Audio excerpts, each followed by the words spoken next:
Hello, I am live. I was just checking. So if you come on, can you tell me that you're here? Because it would be good to talk to people and make sure you can hear me as well. Because I've had some issues with my microphone and I used AI to fix them. But yeah, it sounds a bit... it sounds a bit rustly, so I'm not sure if they are fixed. But I wanted to come on live and give you an update on loads of stuff that's been happening. So it would be good to have some people to talk to. But I'm quite happy to talk myself as well. Don't mind. Oh, we've got someone in the chat. Hello. Snapdragon, hello. I think you're new on the live. I don't think I've come across you before. You might have been in the comments, but I don't think I've seen you on a live chat. But forgive me if I've got that wrong, because my memory's not that great. So welcome. Thank you for coming on. Is the sound okay? It would be good to know.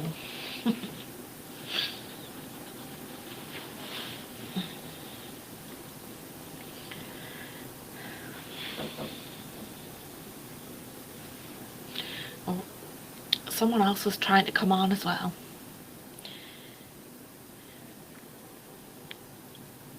I've got a big long list of stuff to talk about.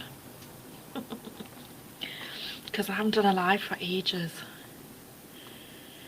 Would you like to say hello, the second person who's watching? There's two people watching. It'd be nice to see who you are. Yeah, I didn't tell anyone I was coming live, so might not get anyone apart from the people who are already here. I've usually caught up afterwards. The sound is fine, but there's a bit of background noise. Yeah, that's what I can hear when I put my headphones on, and I think it's just because the wires are touching the boom mic, so I might have to put it on the stand instead for next time I use it, because I don't know, I could try turning the gain down, but that is why it wasn't working. Let's have a look. Excuse me.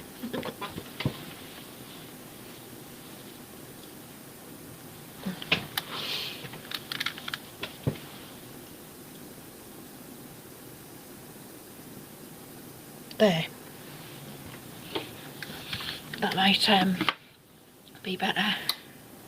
I'm going to tilt it a bit more towards my face as well. Is that better?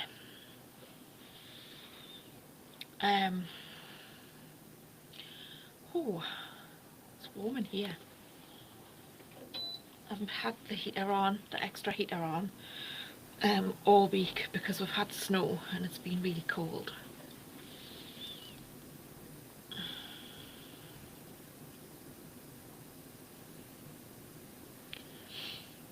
We've got 3 people on now, so people are coming, and it says that we've got another chat message, but I can only see 2. Oh well. Anyway, shall we start? I don't know what to start with, to be honest. I'm quite excited for the stuff that's coming up. So I suppose I'll do an update and acknowledge that it was Christmas and New Year, and I know that can be, yeah, it's a bit better now, good. I know that Christmas can be really awful for some people, and I know what that feels like. I've had my own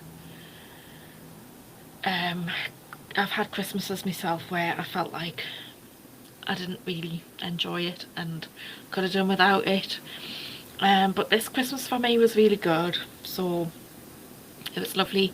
My son is getting married, and we had his fiance come for Christmas, the two of them, for the first time, so it was lovely. And we went to my in-laws, and yeah, it was just lovely. And New Year was really good as well, because I live in a street with some restaurants quite close by, and for the past maybe 10 years, we've lived there for a long time, it has been noisy. But it's not noisy like on the run up to New Year or at the noise starts at midnight, and it's horrendous. And it's like our neighbour, like 2 doors up, who's closer to them, has really complained about the noise, because it felt like the windows were going to shake out and stuff.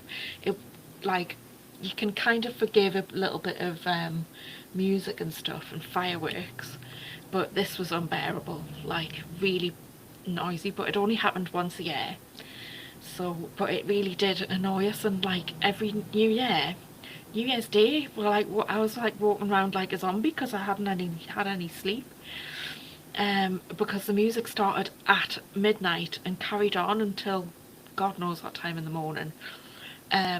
And I don't know about you, but I like me sleep. So yeah, so we've had Christmas and New Year, which were really good. I think I'll start with a bit of a plan for 2026, because basically in 2025 I became monetized, and I became monetized quite suddenly when one of me videos did a lot better than all of the other ones. And so about that time I had lots of high profile interesting guests. I mean, I think all of my guests are interesting, and but around that time I had like Kelly J. Keane, I had trans widows, like that is what my viewers want to see. And so that was a really good time around the summer last year, and then it's dropped off a bit since then and calmed down again, back to probably where it was before. And what I was trying to do was post every single week, like an interview every single week. But what I found was that I was going off topic a bit. It was all women's rights, but it wasn't all about the gender issue. So I thought all of the interviews were pretty interesting and stuff, but it's clear that my audience are interested in the gender stuff, so I think that's what I'm going to try and focus on, particularly trans widows. That is what gets the best interaction, the best views, so I'm going to do more of that if I can. So that means I've decided to do less videos, and I'm going to stop worrying if I don't have a guest every week, because it was taking over my life. I think I got a bit obsessed. So I'm just going to post an interview when I have them, and in between that I'm just going to do what I feel like doing. So mainly promotion of my counselling service, because that would be really good if I could reach more women who I can help. And also maybe do some news updates as well. Like, I had a video recently about Sandy Peggy, and that did quite well, so maybe do more videos like that. I'm not sure.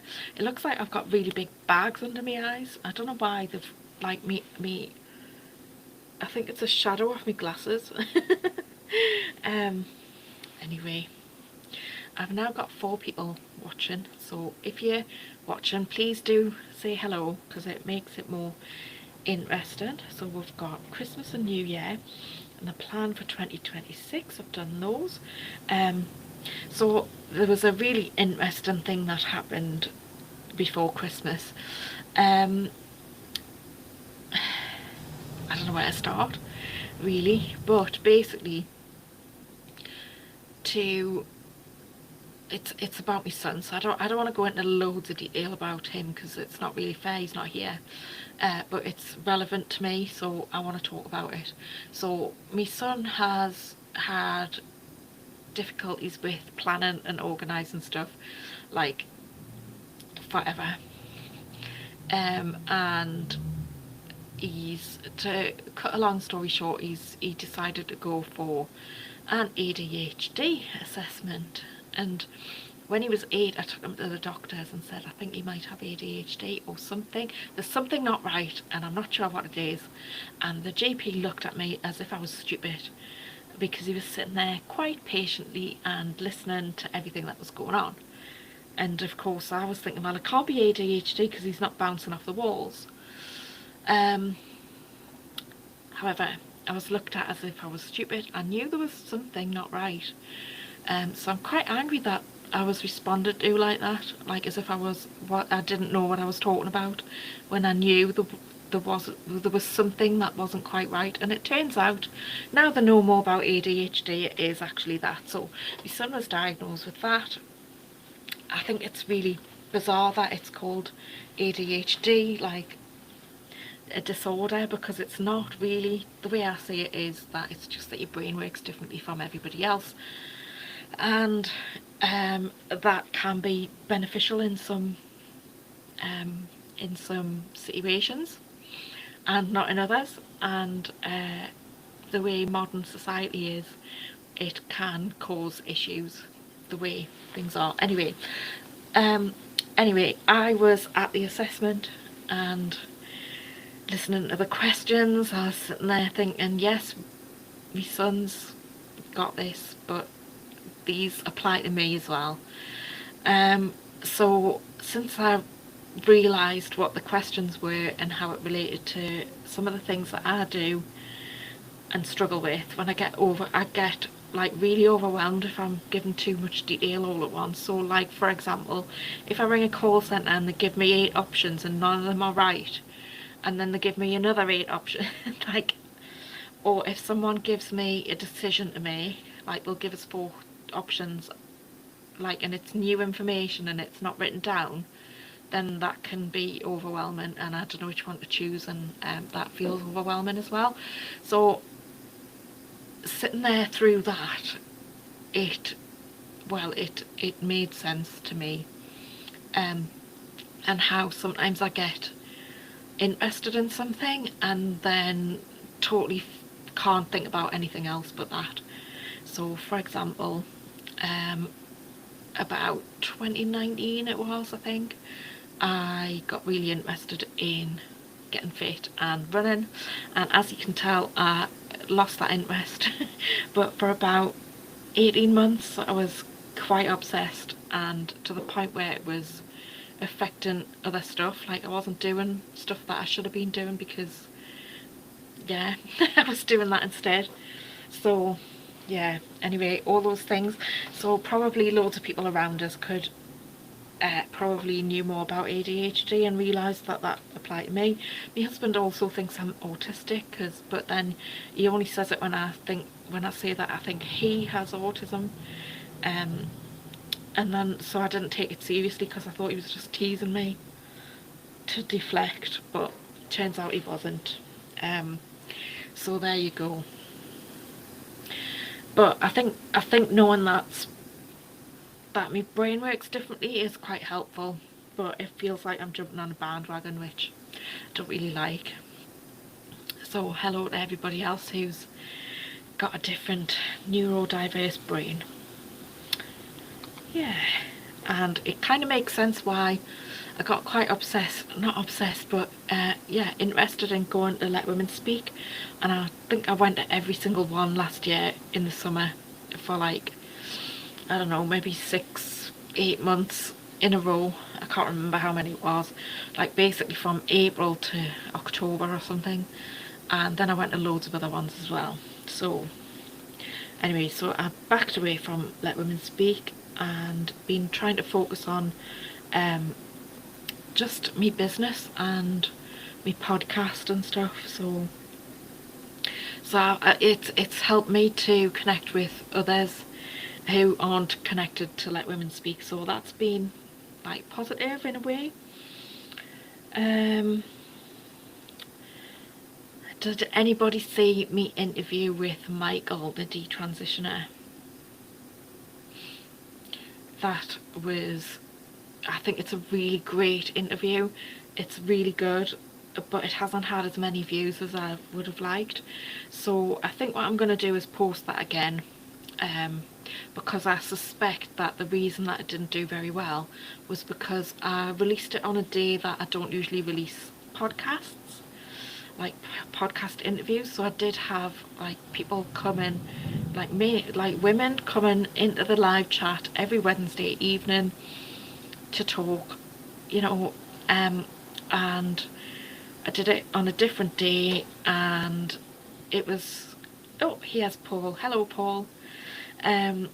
So I released it on the Monday before Christmas because the Wednesday was Christmas Eve, and I think I got a lot more views on other videos after Christmas because people had more time.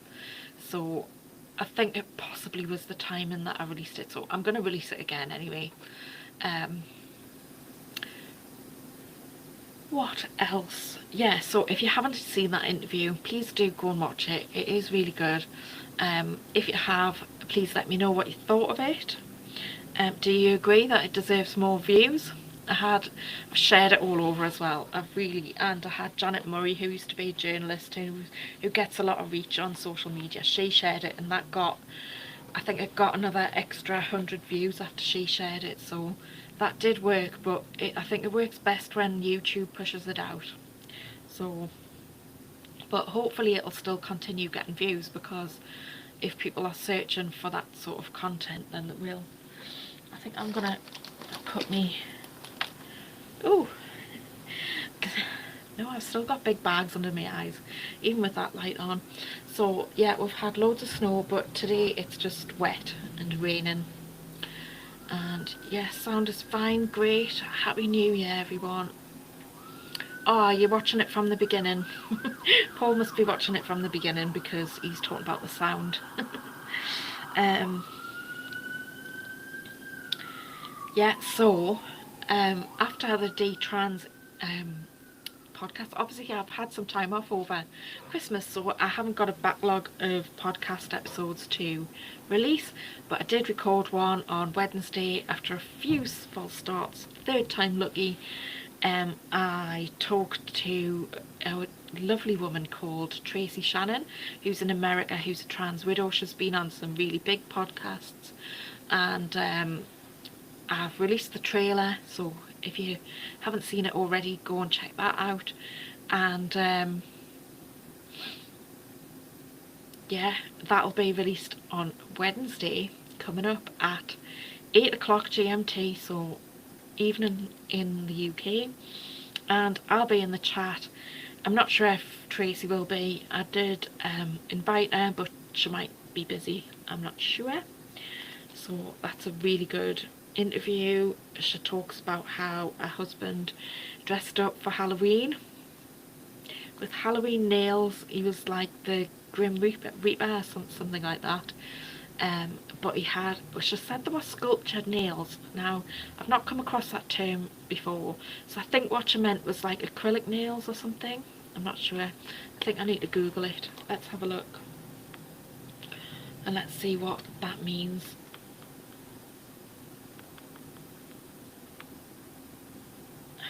Sculptured nails. Ah, right.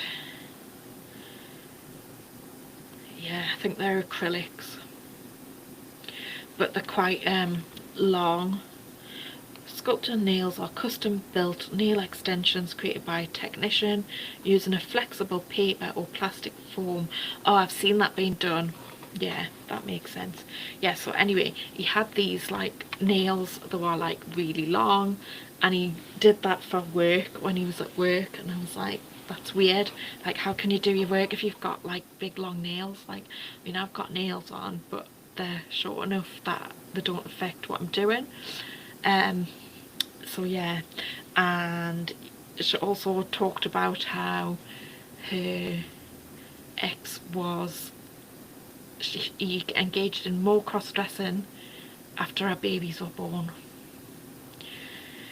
And he imitated her, and he tried to breastfeed, all the classic things. So it's a good interview, and I invite you to come and watch it with me on Wednesday evening.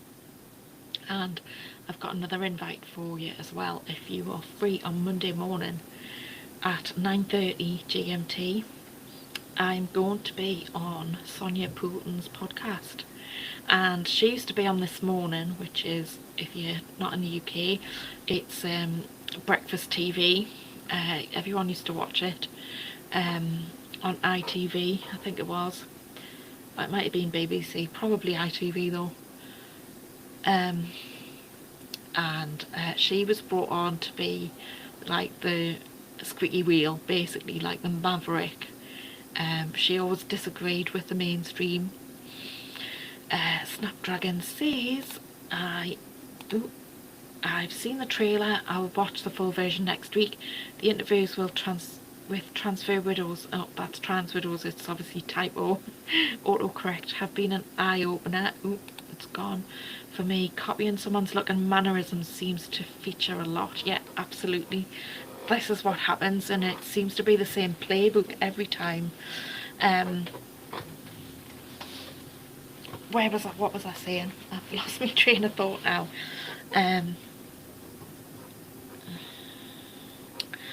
Yeah, so it is a good... Sonia Poulton, yes. So she used to be on mainstream TV. And she was brought on to disagree with the mainstream view, basically. And but I think it was during the lockdowns. She said what she thought, and basically I think that's when she was kind of not allowed back on. You know, because you can't be the maverick with a controversial view away from the mainstream media. During COVID, you just couldn't have another opinion, which I found out. Anyway, I'm going to be on that, and usually she gets between 8 and 16,000 views, so that's quite high profile, so I may get a new audience after that, but maybe not. If people look me up after I've been on there, that would be good.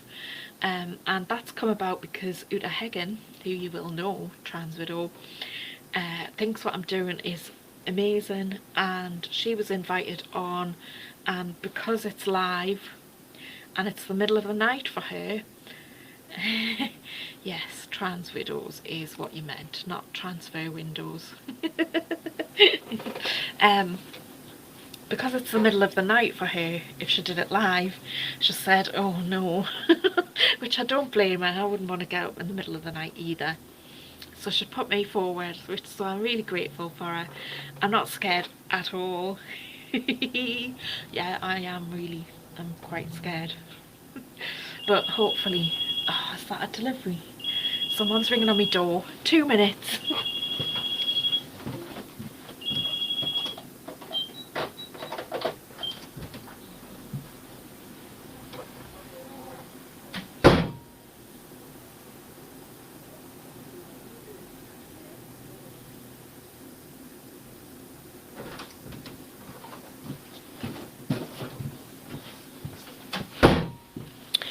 Sorry about that. It's Amazon parcel, so it was supposed to come last week and it didn't, so I contacted them today and they've given me a refund for it, and I think that must be the delivery because I have placed the order again, but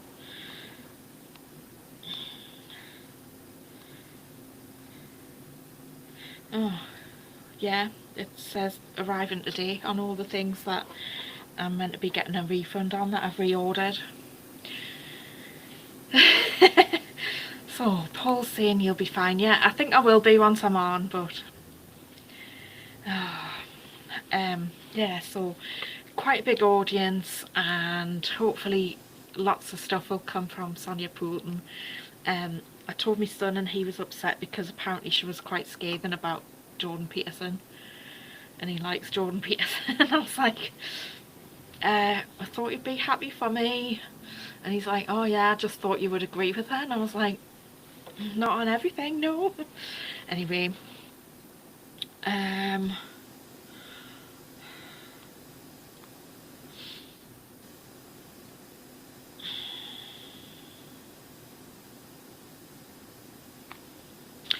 so, where were we?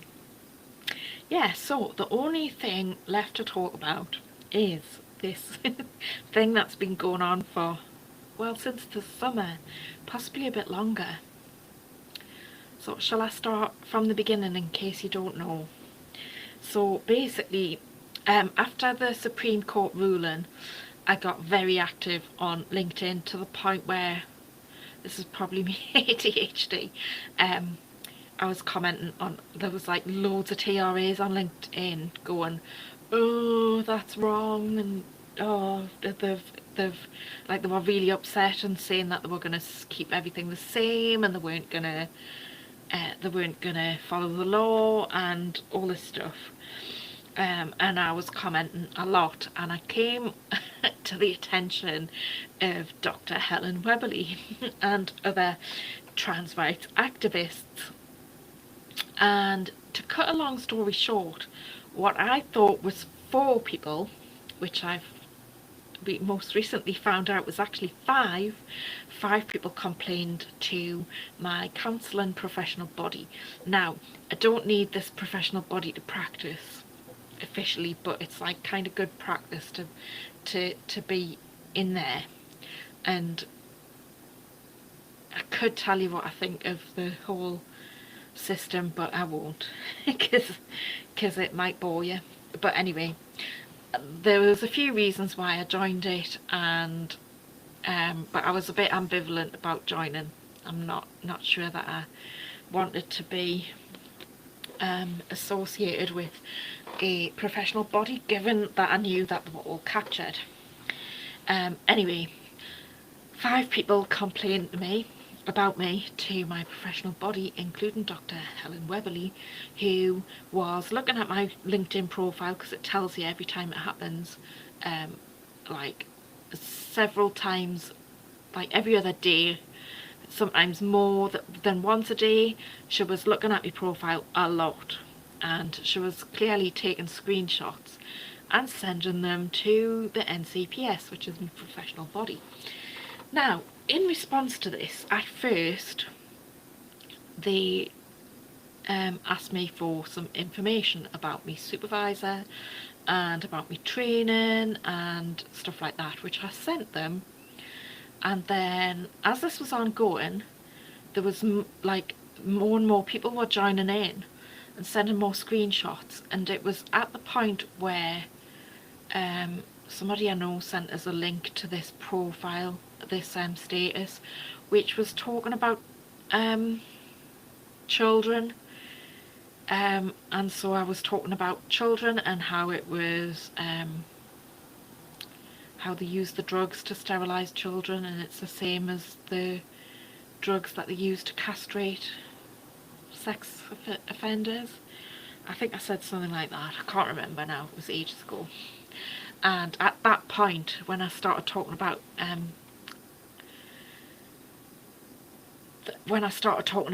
puberty blockers, that's when I got suspended. So I suspect that these were mothers of children who said they were trans. And Paul is saying that you attracted the attention of Helen Webley must mean you had an impact. Oh, I was totally winding her up. I had quite a lot of fun actually, because she kept saying things like, what did she say? She said that I'd denied the existence of gender transition, what is the wording again, in the Equality Act, and I hadn't. I'd said that humans can't change sex, so I didn't say anything about gender. I'm quite careful not to, because I don't believe in it in their version of it. So yeah, and then they were saying, so this woman who'd put on about children, she was quite well known and high up and prevalent in another professional body, like the BACP. And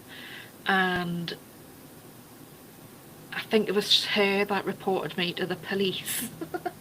So yeah, and she demanded to know who my professional body was, and she wasn't a client, so I just went, well. And she said that they said I was obstructive because I didn't tell her who my professional body was, even though I knew that these people were not clients, so they had no business reporting me to my professional body.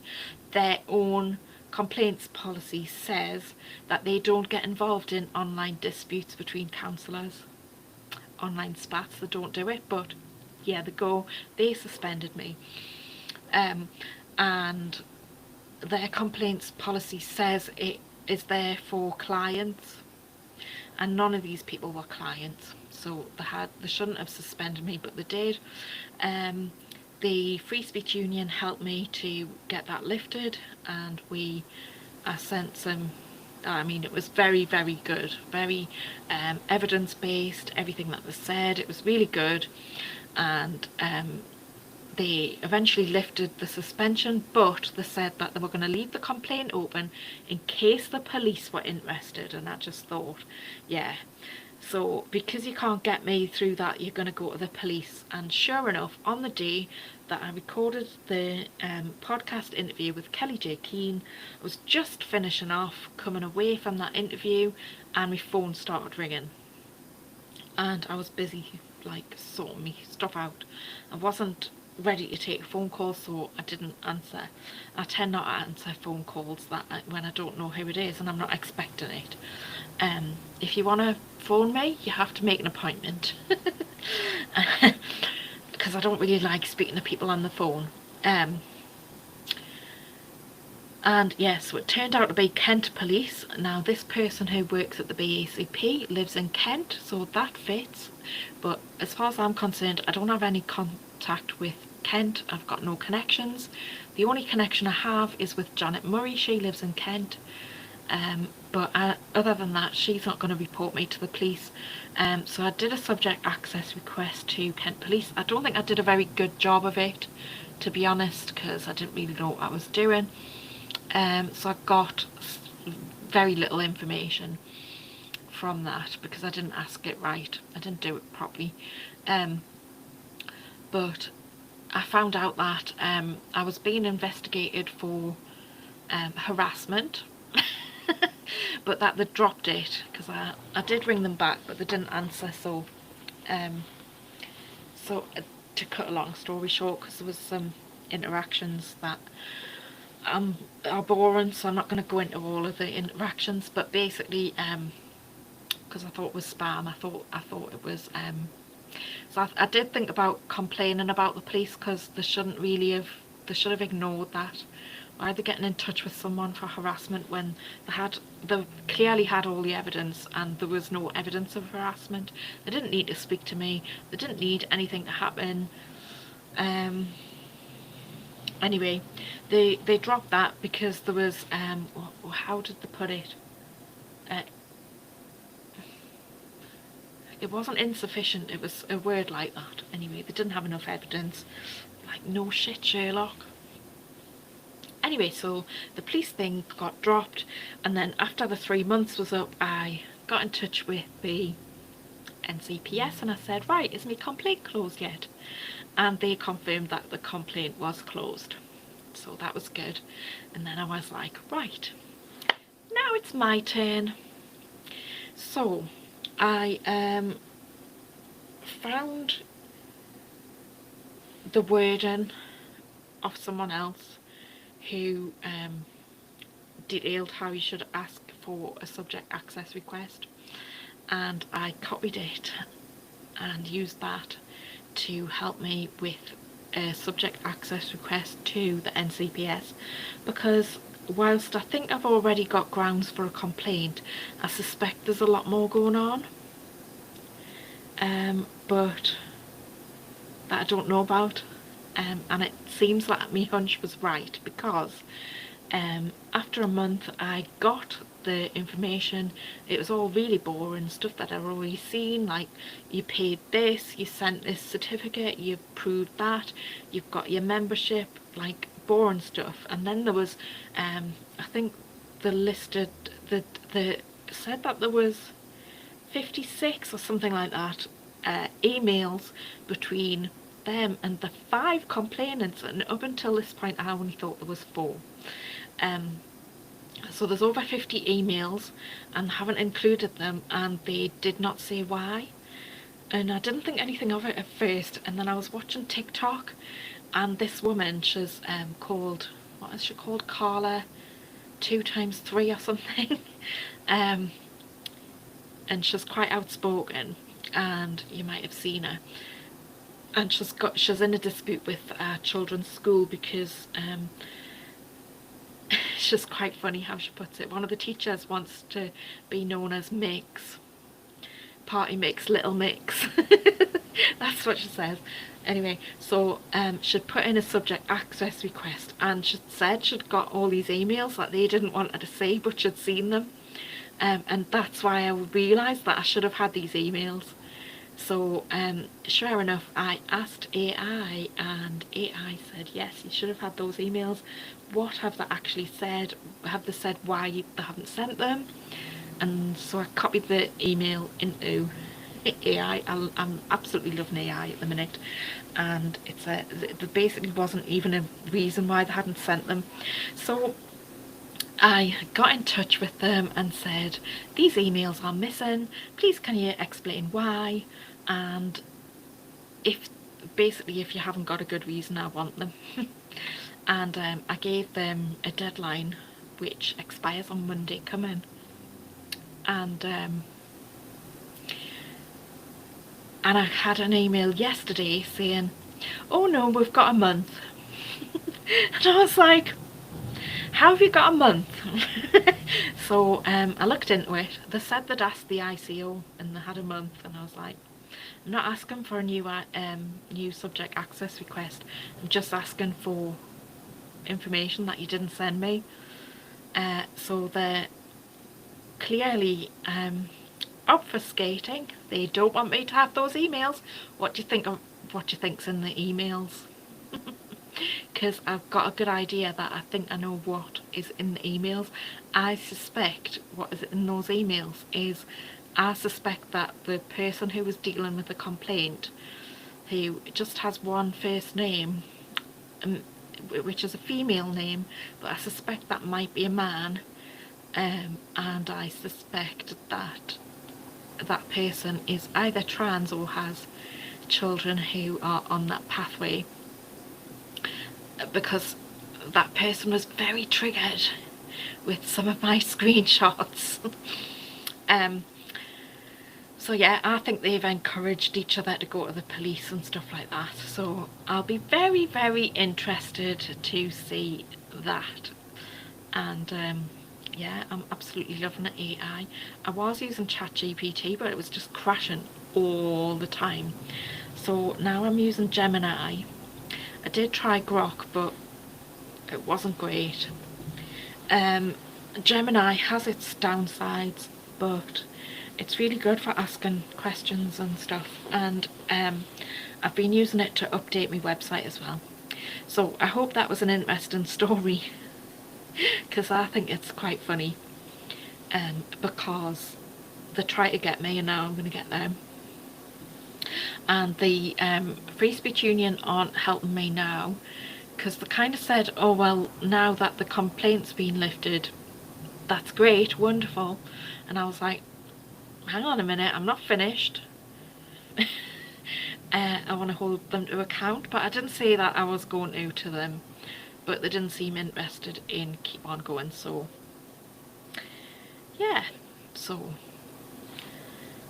bureaucracies always hate it when you cause a lot of bother. Well, I want those emails. And they got upset because I was talking about the complaint on social media as well. And quite frankly, I can talk about whatever I want. I can't think of a reason why not. They were saying that I was breaching confidentiality by talking about it on social media, but it was all public anyway. Like Helen Weberly had, and this other woman, what was her name? Janine Connor, who worked for the BBC, the BACP. They both said they were going to complain about me publicly, and then Helen Weberly was telling this woman, can you remember Victoria Mattingly, Dr. Victoria Mattingly, who came on my podcast and was arguing with me because she said she was a DEI expert and she thought that men could be women. You can't change sex, but you can change gender. And I was like, well, how? Anyway, that woman. So Helen Weberly talked to her and told her that she'd complained about me and that I was being dealt with. So how's that? Why should I keep it confidential when they weren't? Anyway, on the advice of the Free Speech Union, I did delete a post on LinkedIn, which was my best performing post ever, when I said that I was complaining, I was being complained about and I'd been suspended. So I don't really have a high regard for the professional bodies, because as a counsellor I pay them and they don't support counsellors, they just flip and persecute you. So that's the update. There's actually 5 people who complained about me, not 4, and I'm in the process of getting them back, and they are squirming. I remember here and your reaction.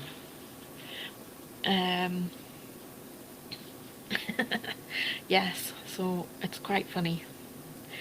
It's quite funny. It was stressful at the time though. I don't like being told off by anyone for doing stuff wrong, but at the same time I'm not going to I remember her I remember her and your reaction. Yeah. I'm just not going to put up with that. Like, if you've got any power, you need to be as fair as you possibly can, and they are not being fair. They're using their position of power to persecute people, and it's not right. So I'm not putting up with it, and I suspect they've done it before to someone else, and like probably someone who didn't fight back, didn't know how to fight back, and who shut up. Well, I'm not going to shut up. And anyway, I've been blathering on for nearly 45 minutes, so I've told you all my updates, I think.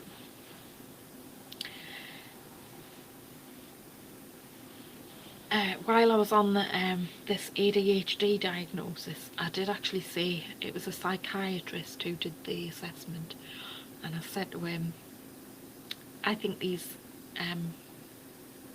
questions relate to me as well, and his response was, you're the 17th parent that said that. So I think it might be quite common that it runs in families. But yeah, it makes a lot of sense. Stuff that I thought I was just quirky about. And like the last few years I've thought, yeah, I probably am a bit neurodiverse, but I didn't realise it was ADHD. Just didn't put it together. Haven't really looked into it recently, what it actually is. I think I've been more focused on like autism, because I've worked with clients with quite severe autism, like severe enough that it affected their ability to get and keep a job. Like, and to me that's like, it hasn't stopped me from getting or keeping a job, although you could argue that it has, because before I set up my business, like the longest job I'd had was 2.5 years. So I think that's because I was interested in it for a set amount of time, and then I needed to move on because it didn't interest me after that, maybe. But also because I work in the voluntary sector and the funding was short term, so that's another reason. But yeah, it all makes sense. So I hope you're still enjoying my channel, and yeah, I've been getting a lot more trolls in comments recently, so that must mean that I'm saying the right things. So I'm going to go, unless anybody has anything to say or wants to talk about, because I've gone through my list and I've talked about everything. Here's my list. I've ticked all of them off. So yeah, I'm gonna go. I'm surprised Ian hasn't been on. Right, I had to buy some washing powder, or as we call it, washing powder. Some surf. He calls it surf. He means surf. That's a brand of washing powder that he likes to use, because Ian does all the washing. Anyway, I digress. Yeah, I thought Ian would be on talking to me, but he hasn't. He didn't tell him I was coming live. Trolls are a good thing. Yeah, one of them accused me of saying that well, this person had a female name, but I suspect it was a man called Olivia, and she said that I said that something about needing consent for a person to change their gender and stuff, and actually I didn't check it straight away.